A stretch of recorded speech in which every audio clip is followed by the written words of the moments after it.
You're listening to Soundside. I'm Libby Denkman. The Trump administration might be dialing down some of its most confrontational immigration enforcement operations focused on the Twin Cities. Alex Pretti, a 37-year-old VA nurse, was shot and killed on Saturday by Customs and Border agents in Minneapolis. It was the second deadly shooting in 1 month for immigration officers in Minnesota. Federal officials said Pretti approached U.S. Border Patrol officers with a 9mm semi-automatic handgun. Pretti did have a gun on him, which he was legally licensed to carry. Video of the scene does not show him brandishing the weapon, and he appeared to be disarmed before he was shot by CBP. After several members of his administration spent the weekend defending the agent's actions, President Trump on Monday relieved Border Patrol's Gregory Bovino of command duties in Minnesota, and he put Border Czar Tom Homan in charge. Governor Walz said in a statement that he spoke with Homan this morning and that they agreed on the need for an ongoing dialogue. Since the Pretti killing, some Republicans in Congress have signaled rare criticism of the president's policies. Some called for an independent investigation and appear to be pushing to de-escalate. Meanwhile, there is a showdown in Congress this week over funding for the Department of Homeland Security, fueled by outrage over the events in Minneapolis. And all of this is leading to a potential federal government shutdown, partial one at least, looming on Friday. Here to weigh in on all of this is Pramila Jayapal. She represents Washington's 7th District in Congress, including Seattle and surrounding areas. She's also the ranking member on the Subcommittee on Immigration, Integrity, Security, and Enforcement, part of the Judiciary Committee. Congresswoman, thank you very much for being back on the show. It's great to be back and good to be in studio. Yeah, good to have you here. So Bovino's out, Homan's in.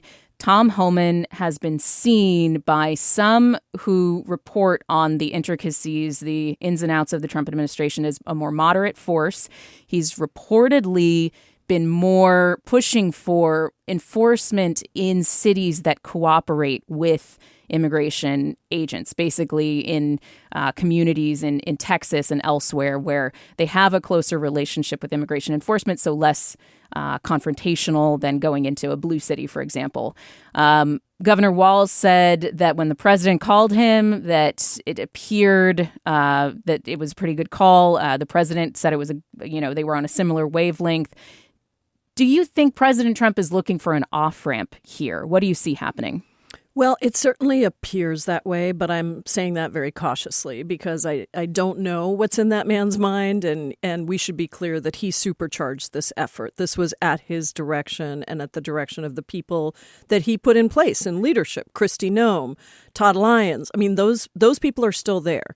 So it's good that Bovino is out. He was a really bad force, both in Minnesota and also in Illinois. Remember, he's the one that went against a judge's order and threw tear gas canisters into the crowd to try and fuel violent action. Certainly the way he described Alex Pretti's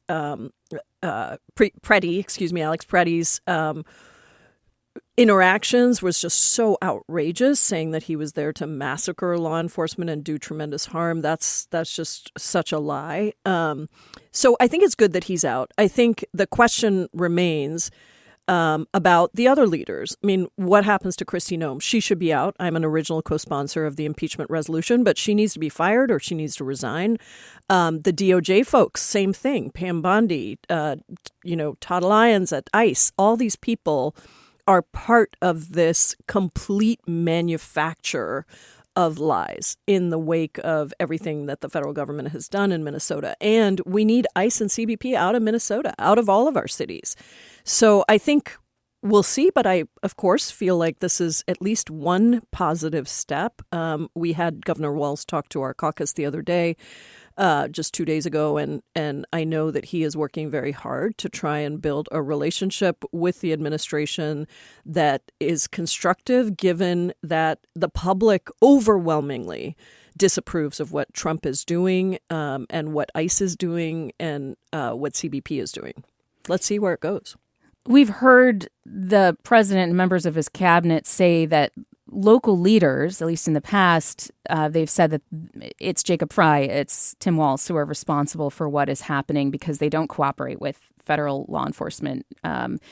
President Trump wrote on social media shortly after Pretti's death, quote, Democrat-run sanctuary cities and states are refusing to cooperate with ICE, and they are actually encouraging left-wing agitators to unlawfully obstruct their operations to arrest the worst of the worst people. You hear that line repeated a lot, that this is, left-wing leaders fomenting these dangerous situations. I would assume that the president includes you as a capital left-wing, capital A agitator. What is your response to that characterization? Basically blaming local Democratic officials, blaming people who are encouraging protest for these deaths. Well, this is exactly why I don't really trust him, because he continues to say those things, which are clearly not true. I mean, one of the things that's been amazing about Minnesota is just the level of discipline of these peaceful protesters who have been standing up and continuing to stand up in the face of violent suppression by federal agents, in the face of an occupation by a federal force. And so when the president says those things, when he goes after Ilhan Omar, I mean, the whole thing in Minnesota feels like a giant retribution against Ilhan Omar, who seems to occupy a piece of his brain that he can't get rid of. And so that's exactly why I think we can't put too much. We have to do everything we can to get him to back off, but we also can't put too much faith in this person who actually engineered all of this, never to be about immigration, always to be about an authoritarian takeover that started with immigrants, but has quickly progressed into everyone, including U.S. citizens, being murdered by ICE and CBP agents. I know you conduct training in nonviolent resistance. You have your Resistance Lab series. You've done 14 of those? I think that's right. And we just had actually 13, and our 13th was just on Sunday. Mm-hmm. It was called Stand for Good. We had 3,000 people from 40 states who participated in this one, which was kind of a combination of our original training around how to fight back against authoritarians, combined with a new curriculum that we had done around immigration justice. And we sort of put those two things together around how can you take local action right now to support Minnesotans, but also to support the organizing we have to do in all of our cities. It was amazing. It was really hopeful. And you were also in Minnesota. You had a shadow hearing that had dozens of members of Congress as part of that. So let me ask you, because you've seen some of this up close, you see a split screen on, the right in those media circles. You see pictures of a hotel where ICE stayed at, where demonstrators got inside the lobby and they kind of trashed the lobby. There was some spray paint at the building. You see images of, somebody throwing a water bottle at law enforcement, things like that. So that consumption, that media ecosystem, and the people who watch that think that this is local community folks who have been encouraged to go protest and that they're out of control and that they're creating unsafe situations.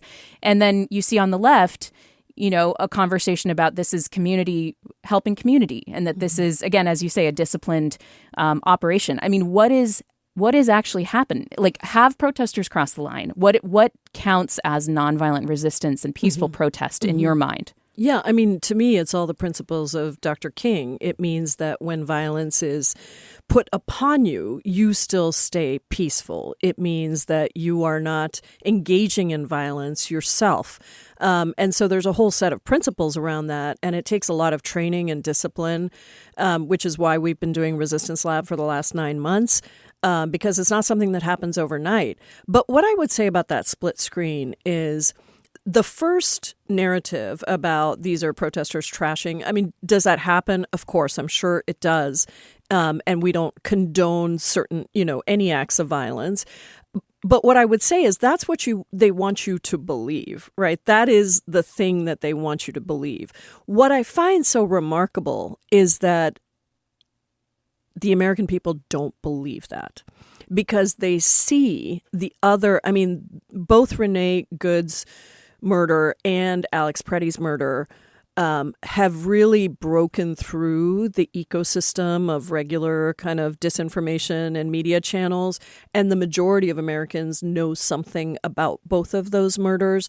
And the majority of Americans are now actively opposing what the Trump administration is doing and what ICE is doing.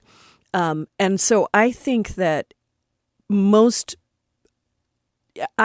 as much as they want the first thing to be the narrative, it isn't. And we have to just continue to tell our story. And that is what I saw in Minnesota. You know, I pulled together that field hearing within a week of Renee Good's murder, and it was before Alex Pretti's murder.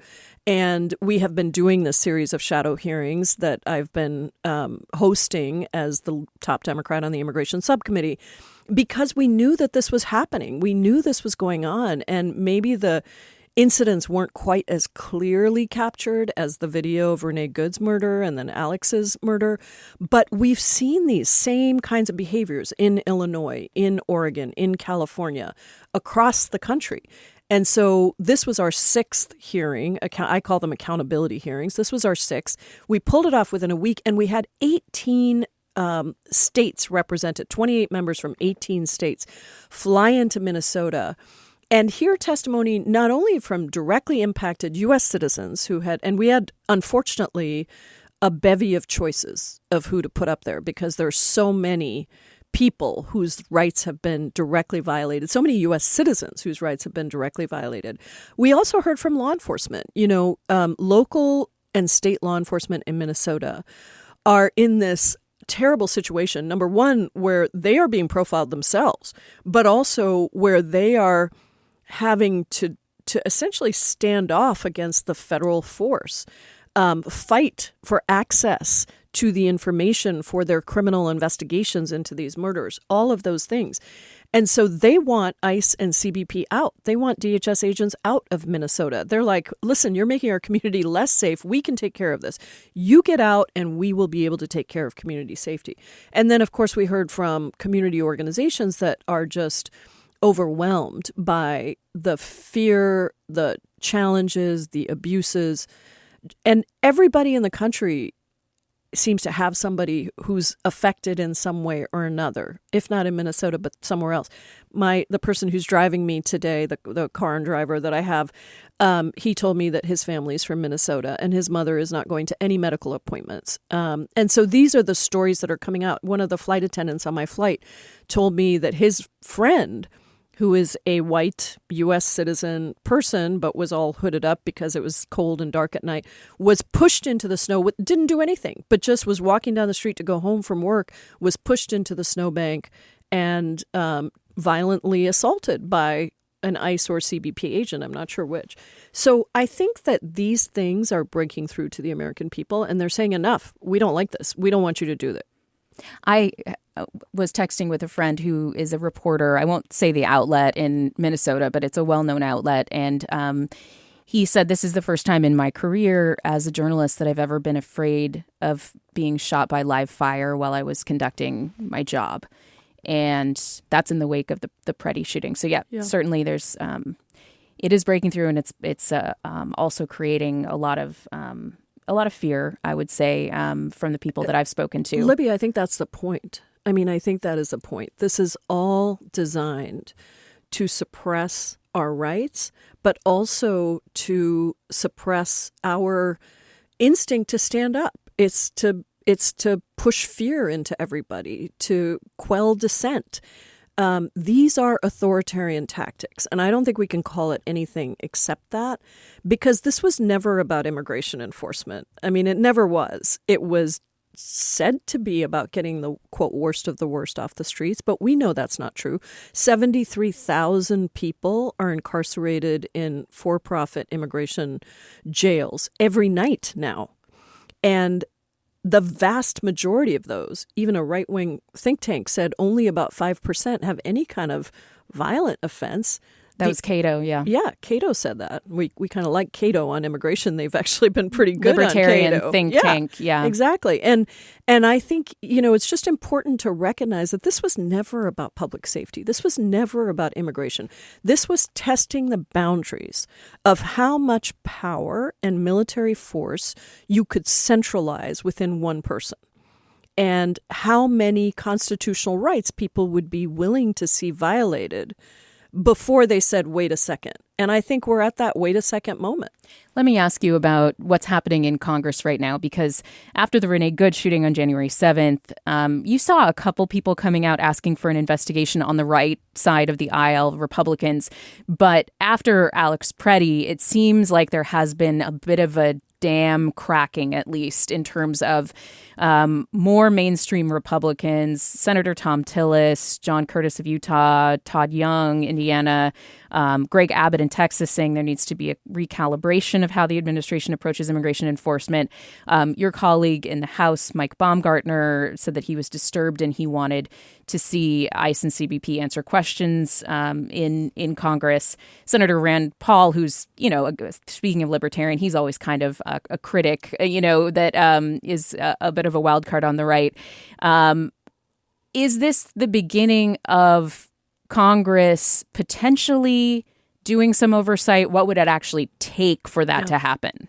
I sure hope so. And by the way, the National Libertarian Party had a statement that they released that sounded like I wrote it, except for one or two places in there where I Did you? Were you texting them? I can't say I was, but I was very happy to see it because they actually went into what this has been about post 9/11, the creation of DHS, the creation of ICE and CBP. Don't forget that those were not agencies that existed before 9/11. They were created out of 9/11, post-Patriot Act time, and they were really designed to give all this power and extrajudicial power to these agencies.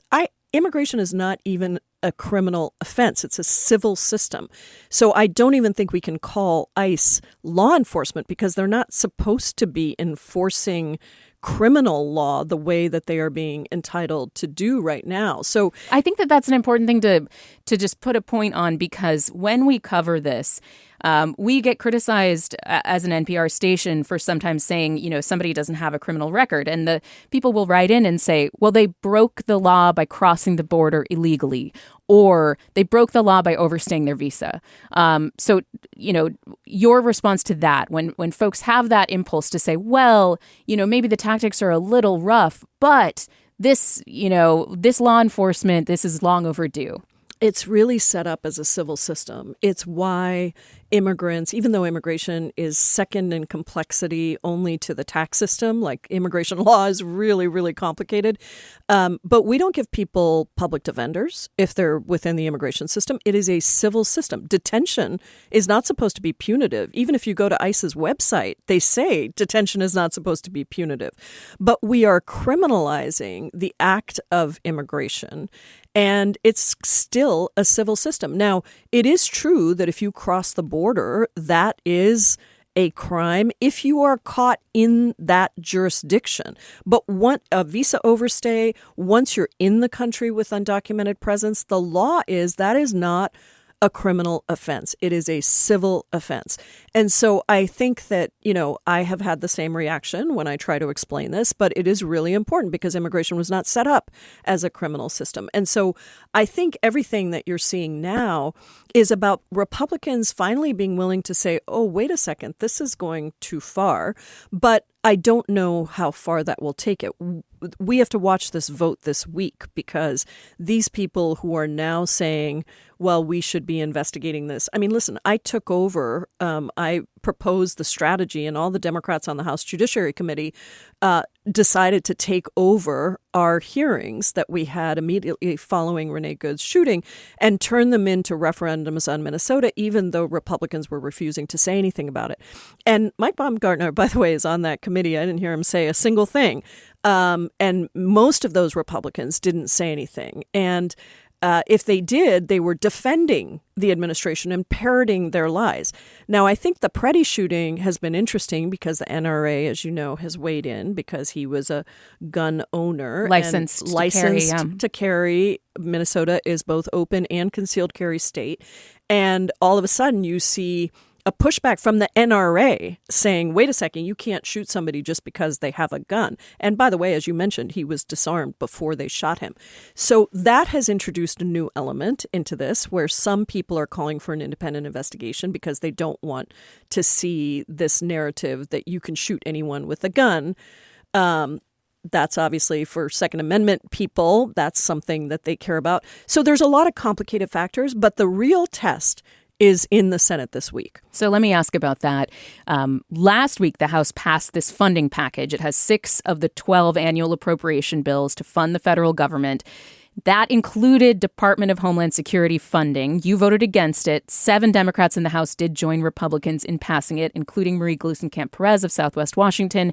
The whole thing before the Pretti shooting looked like it was on a glide path through the Senate, where it needs 60 votes, so it needs Democratic votes.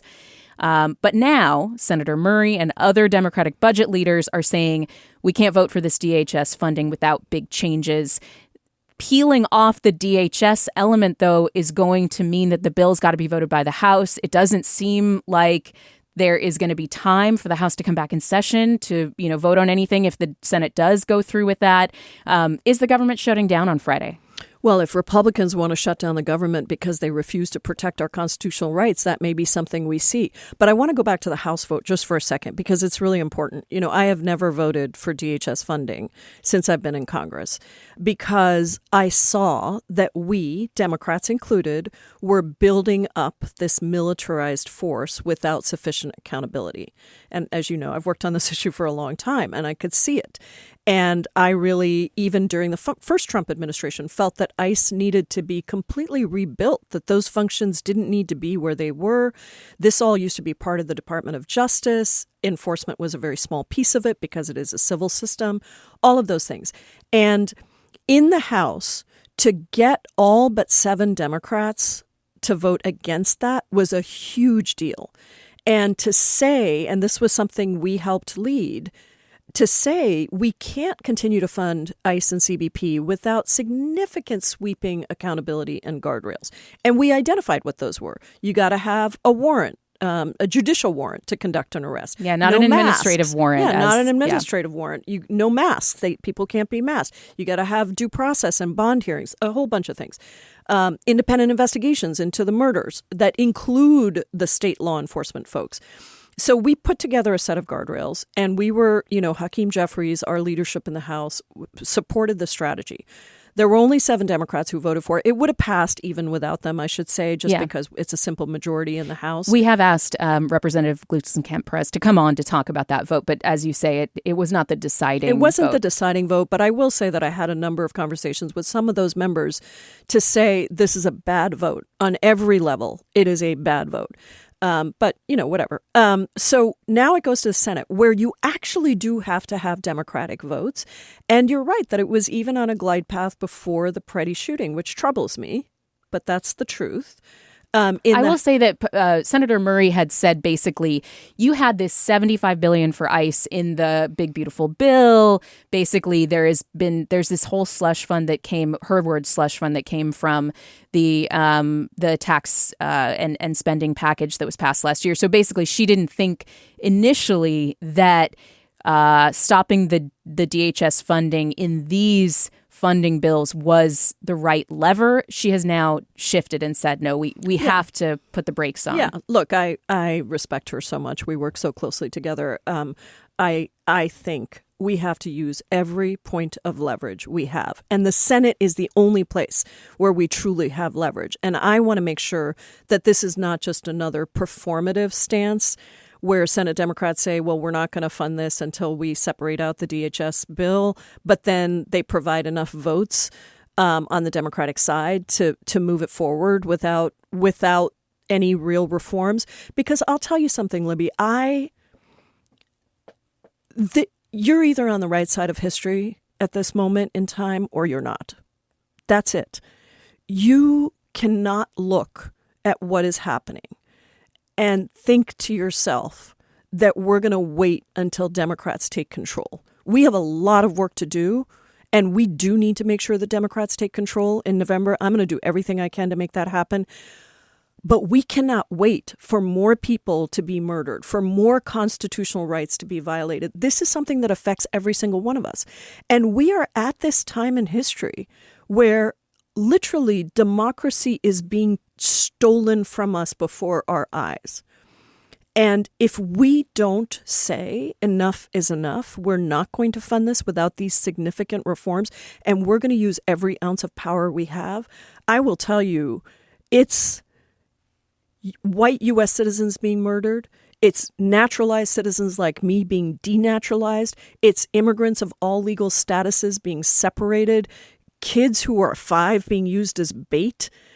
This is horrific. And there is no time to wait. And so I would just say to every Republican, but also to every Democrat, understand that they are shutting down government as we speak because it's not functioning as a democracy. And if they want to physically shut down government because they refuse to protect the constitutional rights of Americans, I think Americans are going to be on our side for that. What should be the very specific policy requirements that Chuck Schumer is going for here in order to, to send this back to the House? Then you've mentioned some of them, masks off, ICE out of Minnesota. What about clawing back some of that money from the tax and spending bill that was passed last year, the $75 billion for ICE? Well, I absolutely think we should do that. And there's no reason that they need that money. But I would say it's a lot of things around the behavior of ICE that I think we need to focus on. ICE, and I should say, not just ICE, CBP. CBP was never designed to operate in the interior of the country. A lot of the tactics that they were trained in were supposed to be applied, they're violent tactics, supposed to be applied to drug cartels along the border. But we know that they've been applying that to immigrants along the border for many, many years. And now they're bringing it into the interior. So we have to be sure that it's ICE and CBP. But I do think we should focus on things like stop the warrantless arrest, no more illegal search and seizure of people from their cars, from their homes, right? No more shackling and detaining of U.S. citizens. We need to make sure that people have bond hearings. I think that the whole detention system, there may be some minimal standards of care that we can push for. But I do think that, and I think we need a change of leadership. I mean, I saw that Hakeem Jeffries just put out a statement today about Noam needing to be impeached or fired. And I think we should insist that these people can't lead these departments anymore. So I understand that we will not be able to get rid of ICE in the way that I believe we will need to do. We have to dismantle ICE completely. There are some things that we won't get in this funding bill. I get that. But we should get significant changes to behavior of these agents.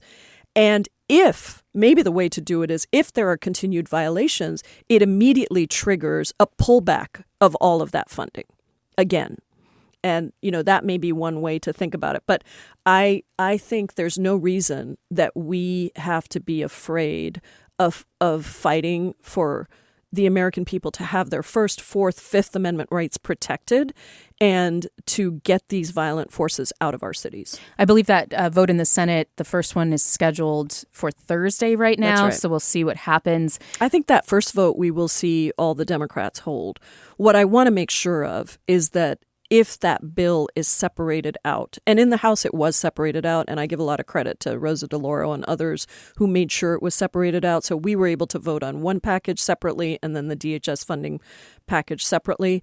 In the Senate, they were rolling it all together, and what I don't want to have happen is that Democrats think that if they separate out the bill but still provide the votes for it without really meaningful reforms, I don't think that can stand.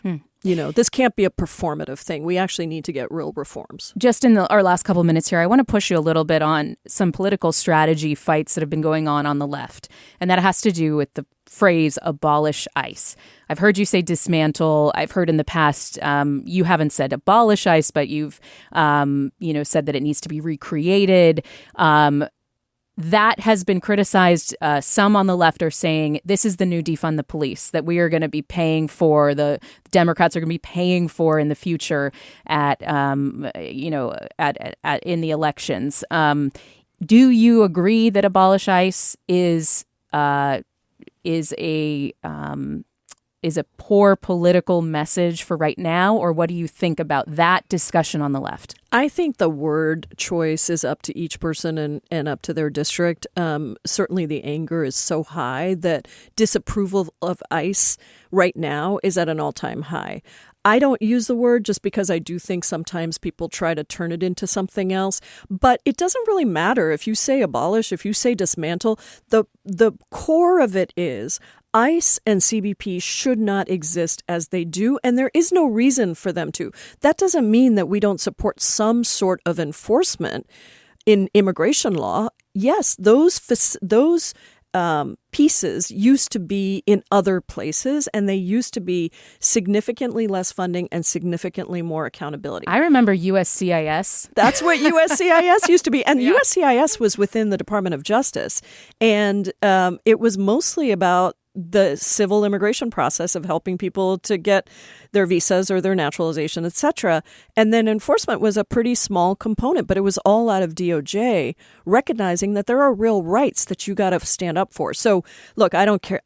The language, people are going to do whatever they're going to do, but I think we got to get to the core concept, which is, and when we have the gavels back, we need to completely restructure DHS. We need to completely take down ICE and CBP as they are, and then we're going to have to reconstruct the specific things that we want them to do with real accountability. Gavels back, that would be after the midterms. So that's something that obviously Democrats and we'll be reporting on. Democrats are very focused on. Representative Pramila Jayapal, in the meantime, this funding vote in the Senate this week. And I know that Mike Johnson is probably not going to be eager to call the House back, but we'll be following it all. Thank you very much for being here, for talking us through. I appreciate your time as always. Pramila Jayapal represents the 7th District in Washington State in Congress. Thank you. Thank you, Libby. Thanks for listening to Soundside. Don't forget you can listen live on KUOW 94.9 FM Seattle at noon and 8 p.m. Monday through Thursday, or anytime online at KUOW.org or on your favorite podcast app.